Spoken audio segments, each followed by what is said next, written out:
Ja, das hier in Bietigheim ist ein echtes Drama. Bis vor wenigen Minuten sahen die Löwen noch wieder sichere Sieger aus. Aber jetzt ist hier alles wieder offen.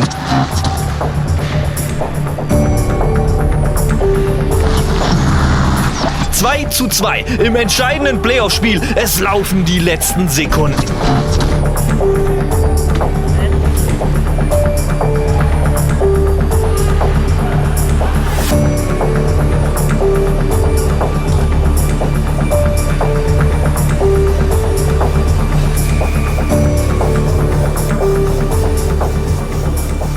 Riley Sheen mit dem nächsten Anlauf. Jasper mit dabei. Evan Jasper mit dem Querpass.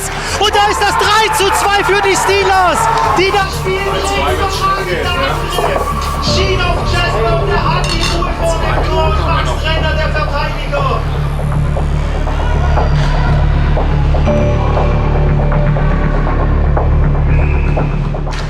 Und der Bietigheimer holt sich das Bulli. Und das ist es gewesen. Alex Breibisch mit der Entscheidung. Alex Breibisch mit dem 4:2. Und das heißt Halbfinale Bietigheim Steelers. Na gut, dann sind wir durch. 50 Leute sind in der Halle. Auf der Bank der Steelers. Dann steigen wir nächstes Jahr mit Zuschauern auf. Ja, ist einem sowieso lieber.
Still.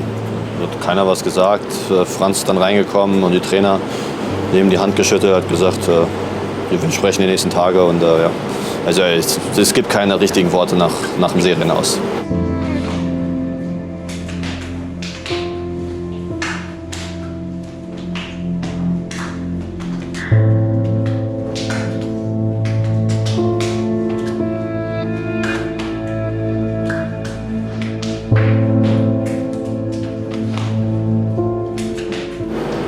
Wir haben es eigentlich hergeschenkt. Wir waren einen Schritt näher schon im Halbfinale wie die. Ja, wir waren kurz davor, aber danach kann man es auch nicht mehr ändern. Danach war das Spiel vorbei und die Enttäuschung ist groß, aber ja, das Spiel ist vorbei.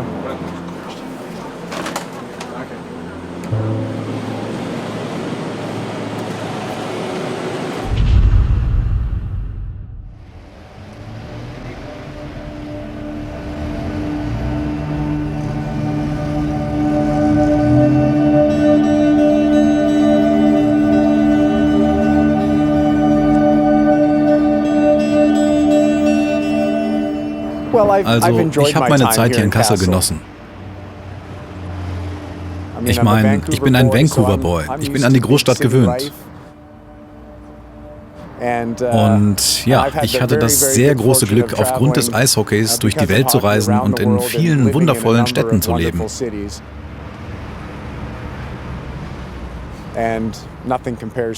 Nicht ist vergleichbar mit zu Hause, aber ich habe meine Zeit hier genossen. Die Stadt hat schon viel zu bieten. Sie ist nicht zu groß, aber es gibt hier schon eine City-Atmosphäre und ein Stadtleben.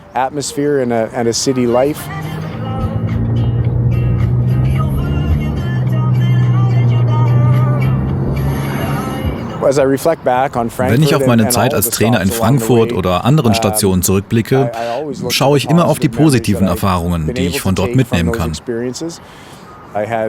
Ich hatte 3 oder besser gesagt 2,5 wirklich gute Jahre in Frankfurt. Wir hatten viel Erfolg mit unserem Konzept, haben einen deutschlandweiten Rekord für die meisten gewonnenen Spiele in Folge aufgestellt und sind mit dem Team in die 2. Liga aufgestiegen.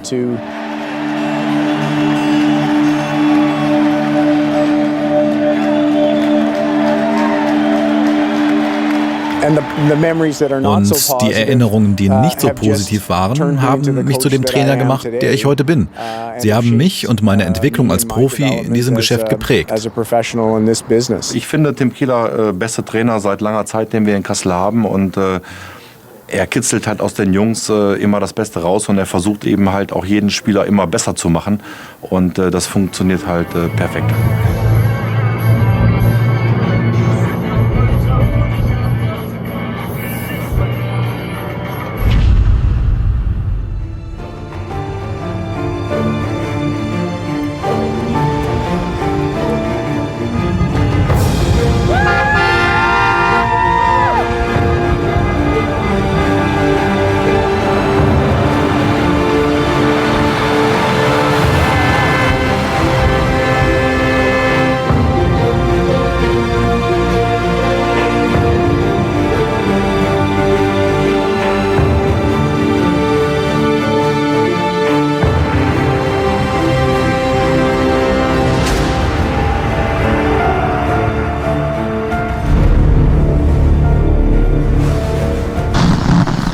Das gibt's doch gar nicht. Gibt's doch gar nicht. Gibt's doch gar nicht. Tja, das gibt's doch gar nicht. Das haben sich ganz sicher heute auch die Kassel Huskies gedacht. Sie ziehen nämlich kampflos ins Finale ein, weil sich beim Gegner Ravensburg ein Spieler mit Corona infiziert hat. Ja, wir sagen gute Besserung nach Ravensburg und Glückwunsch an die Huskies. Tja, das gibt's doch gar nicht.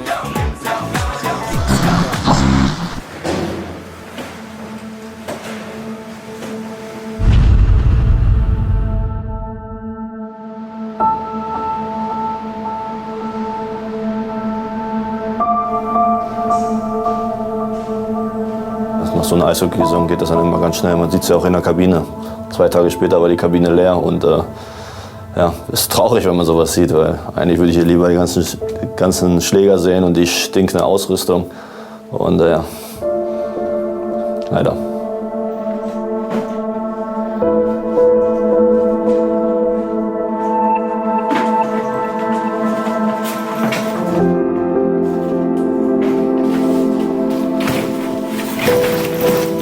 Hatten fast dann am Ende des Tages fast 30 Spieler im Kader, die müssen alle abgehandelt werden. Viele Spieler haben im Sommer, egal ob sie zu den Löwen zurückkehren oder nicht, keine Verträge. Sprich, sie müssen aus den Wohnungen raus, müssen die Autos abgeben, sie müssen ihre Papiere abwickeln, es muss mit ihnen gesprochen werden.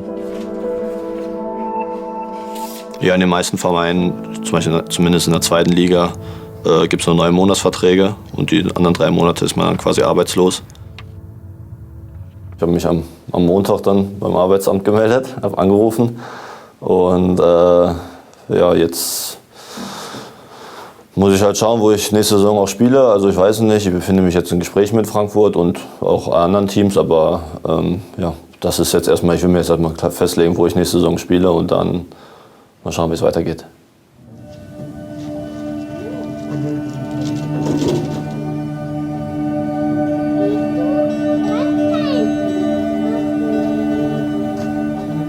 Gesundheit ist natürlich das Wichtigste und ich glaube, vor allem wenn man Kinder kriegt oder hat, dann ändert sich ja das Ganze sowieso schon mal und dann so eine Herzmuskelentzündung durch eben dieses Virus, macht man sich natürlich schon seine Gedanken, wie es weitergeht, was auch immer, aber dann ist alles gut gegangen und ja, jetzt einfach Blick nach vorne und weiter geht's.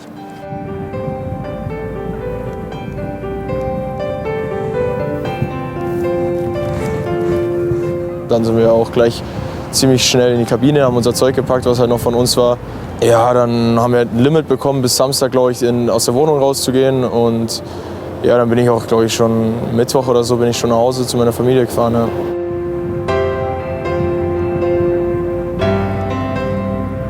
Ja, also ich habe einfach mit ein paar Vereinen telefoniert, gesprochen einfach und Ja, also ich will jetzt gar nicht sagen mit wem oder so. Und jetzt, ich habe mich auf jeden Fall für Ingolstadt entschieden. Ja. Freue mich drauf, ja. Also es war immer schön hier, ich habe die Stadt geliebt, also das ist so eine tolle Stadt und wir waren auch sehr oft am Main, einfach nach dem Training spazieren gehen. Es ist einfach so schön hier, aber ja, tut natürlich auch weh. So auch nachdem wir im Viertelfinale halt rausgeflogen sind, tut es halt nochmal doppelt weh, weil wir haben uns auf jeden Fall höhere Ziele gesteckt und ja, aber es ist so.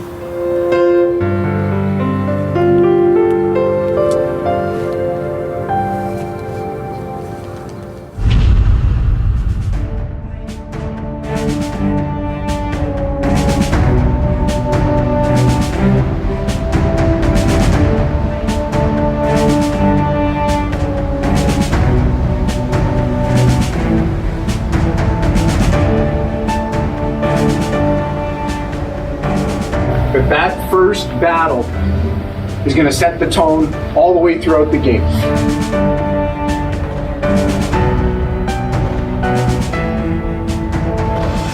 All right, now let's enjoy the moment, fellas.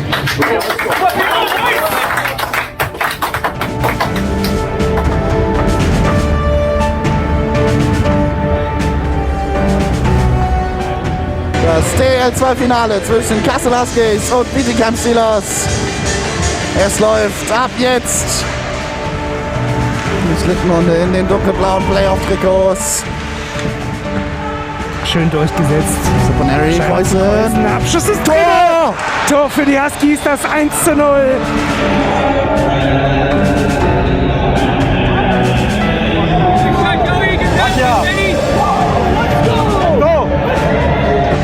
Saponari vor dem Tor! Der Treffer zum 2:0 von Vinny Saponari. Under pressure, under pressure!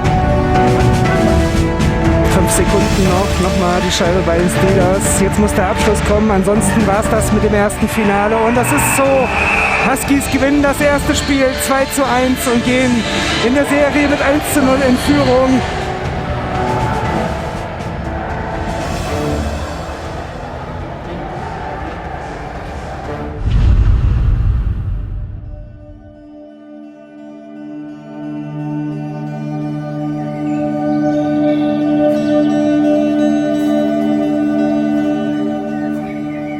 Egal, wo du jetzt in den sozialen Netzwerken unterwegs bist oder gehst wirklich zum Bäcker oder triffst den Mann vom Ordnungsamt, der dich fragt, ob du einen Parkschein hast und dann erkennt, ach ja, viel Glück Jungs und so weiter. Ne?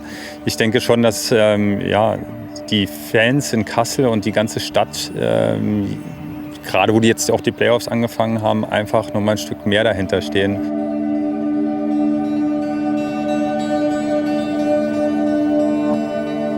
Selber hier DEL gespielt zu haben schon und zu sehen, wie es dann halt bergab ging und jetzt an dem Punkt einfach wieder zu sein, der Stadt und dem Verein das halt einfach wiederzugeben, ist natürlich pure Euphorie halt auch.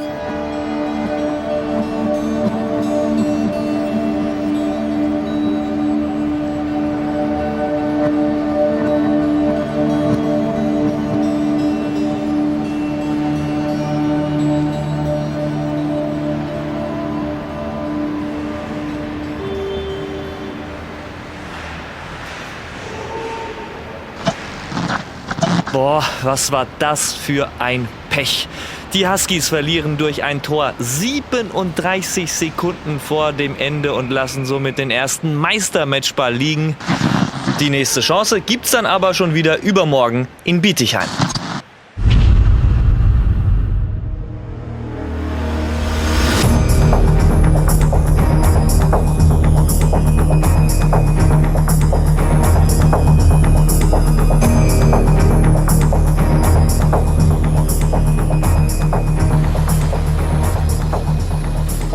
Wir müssen halt heute gewinnen, obwohl mein Bauchgefühl sagt, wir sehen uns Samstag nochmal.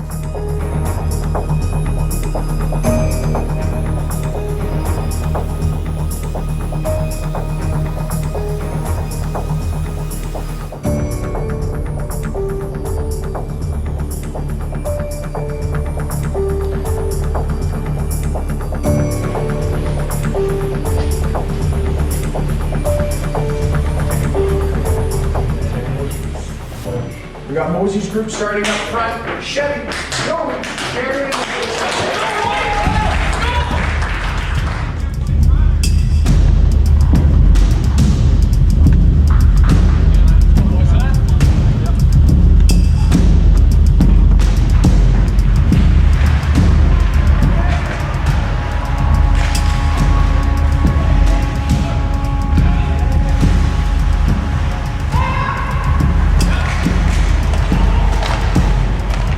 So, jetzt mal wieder die Steelers am Drücker mit Evan Jasper. Hinter dir! Vorbei an Rutkowski, Pass in die Mitte und da ist das 1:0 für die Steelers. Stretch auf Norman Hauner. Alter, das ist doch Mann, ey! Das ist ja zu einfach, ne? Das ist zu einfach.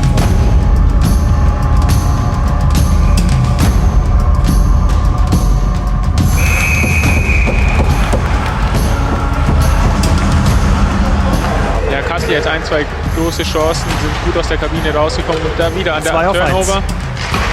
Und wieder Dubrava und dann ist die Scheibe drin, trudelt noch über die Linie und der Ausgleich.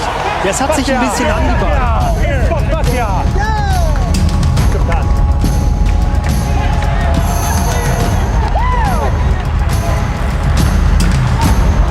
Denn die Steelers können eventuell befreien, können sie nicht. Und dann ist das 3:2, Ryan Olsen. Ganz bitter aus Steelers Sicht. Ja, Ryan Olsen. Perfekter Schuss ins Kreuzeck. Hey, hey!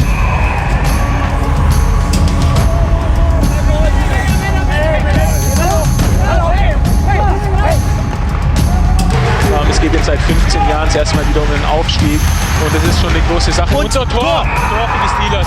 Bauerntrick von Aaron Jasper. Sehr schön gemacht. Fuck me!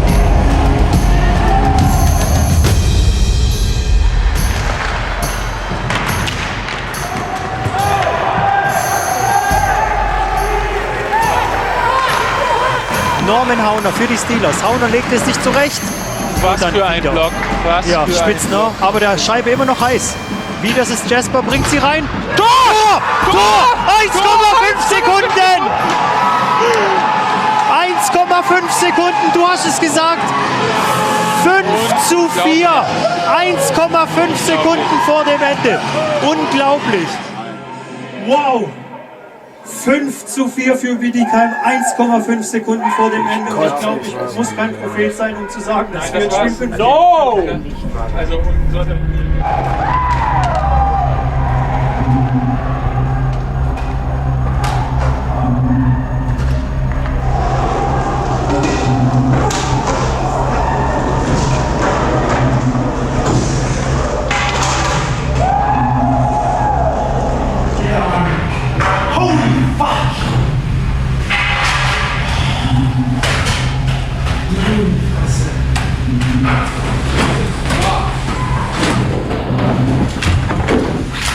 Okay, hold up a second. Hold up a second. We're not going to beat this to death. We got one more opportunity to close them out at home. It's what we played all year for, to give ourselves home ice in a decisive game. And as shitty as it feels right now, and let it feel shitty for a little while, we got one game to win what we set out to do at the start of the year. It's not fucking bad. It's not bad. So, fuel up. We're going to do our testing here before we go again tonight, everybody. And then we'll head back and go to work tomorrow.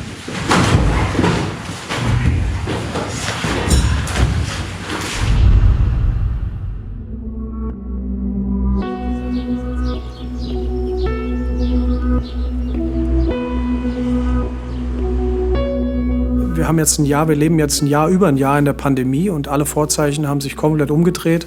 Und ob das nächstes Jahr eine Aufstiegsmannschaft wird oder nicht, ist Stand heute nicht so wichtig. Es geht ums Überleben.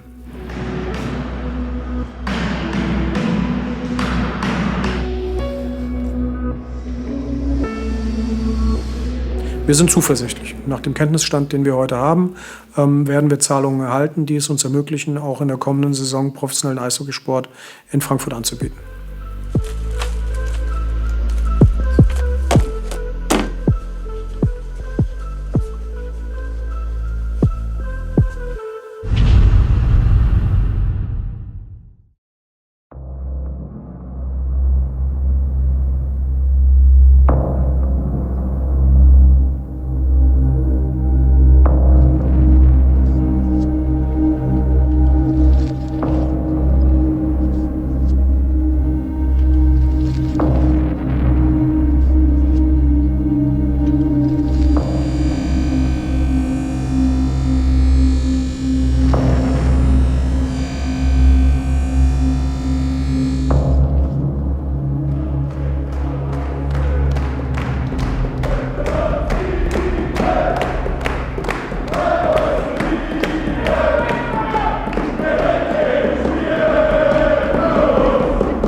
Also heute ist der ultimative Tag, der Showdown. Wir müssen das heute machen.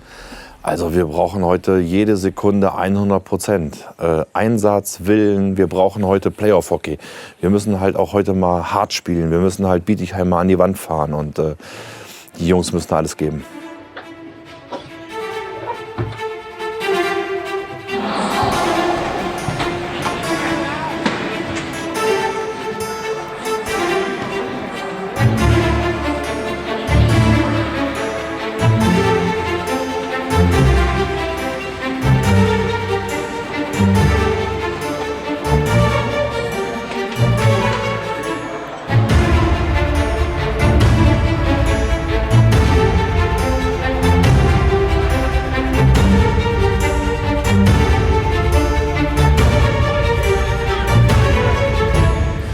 Jetzt geht's hin und her, die Scheibe bei den Huskies. Schläger aufgestellt, Scheibe gegen lassen, bleibt aber bei den Huskies. Corey Trevino, jetzt links kommt Laub. Tor für die Schlittenhunde! Das ist der Führungstreffer für die Kassel Huskies! Jawohl!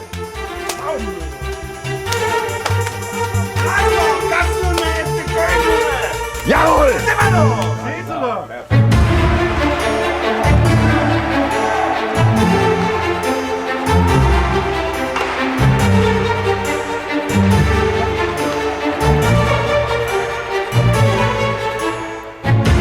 Powerplay-Aufstellung auch direkt wieder gefunden bei den Gästen. McKnight und der Treffer von Hauner.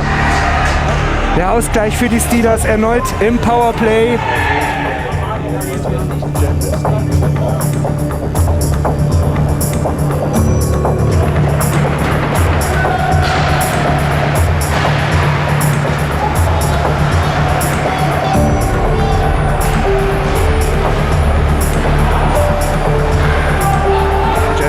Der Aktivposten der Steelers setzt sich wieder durch, wurde zur Seite abgedrängt. Das Tor hat er schon mal erzielt. Das Tor hat er am Donnerstag schon erzielt, Evan Jasper. Zum 3:2 für die Steelers wieder. Das kann man fast drüberlegen auf den Treffer. Und der Bauerntrick ist dann drin. Also die Steelers drehen hier abermals das Spiel. Und die Steelers Bank, die feiert schon und das völlig zu Recht. Also herzlichen Glückwunsch an die Bietigheim Steelers zum Meistertitel im Jahr 2021 und zum Aufstieg in die DEL. Das ist aber auch mal eine Art und Weise. Jetzt hast du es halt verkackt, da kurz wieder noch gesehen, wie der letzte Vollidiot. Ach, die dürfen das auch noch selber reichen. So ist ja bekanntlich.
Das ist ein Tag, an dem dein Herz zerbricht. Für unsere Spieler und alle anderen, die alles gegeben haben, um in dieser Saison Meister zu werden. Und am Ende haben wir unser Ziel um ein Spiel verpasst. Immer wenn du nah an dein Ziel kommst und du dein Herz und deine Seele dafür gibst und es nicht schaffst, ist das verheerend. it's devastating.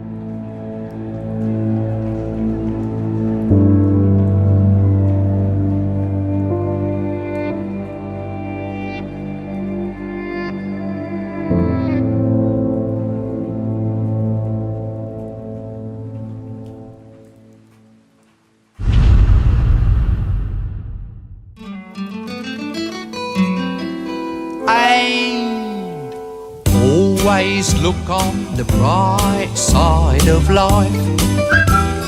S-Scanner eingeben. Always look on the light side of life. If life seems jolly rotten, there's something you've forgotten, and that's to laugh and smile and dance and sing.